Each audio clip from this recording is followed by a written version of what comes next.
लंबे इंतजार के बाद केंद्र सरकार ने जीएसटी को लागू कर दिया है। आधी रात को एक भव्य कार्यक्रम में देश के राष्ट्रपति और देश की जनता के सामने जीएसटी को लागू किया गया। जीएसटी लागू करने पर सरकार ने दावा किया है कि इससे एक राष्ट्र टैक्स होगा तो वहीं सामानों के दाम एक हो जाएंगे। तो वहीं जहां जीएसटी लागू नहीं है वहां वस्तुओं और सेवाओं पर अलग अलग टैक्स लगाए जाते हैं।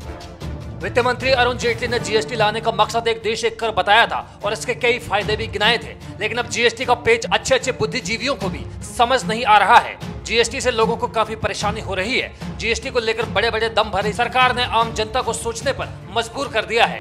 जीएसटी लागू करने के दौरान पीएम मोदी ने देश के हित में कई बातें कही थी।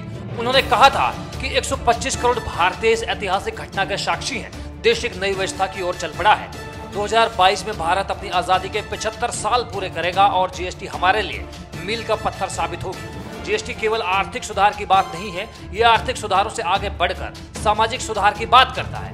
जीएसटी को भले ही गुड्स एंड सर्विस टैक्स कहा जा रहा है, लेकिन असल में ये गुड्स एंड सिंपल टैक्स है।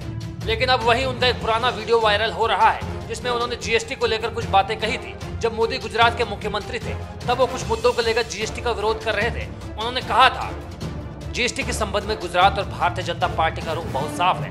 आपके जीएसटी का सपना तब तक साकार नहीं हो सकता जब तक आप पूरे देश में टैक्स पेयर के साथ आईटी इंफ्रास्ट्रक्चर का नेटवर्क नहीं बनाते। ये असंभव है क्योंकि जीएसटी की संरचना ही ऐसी है कि हम इसे लागू नहीं कर सकते।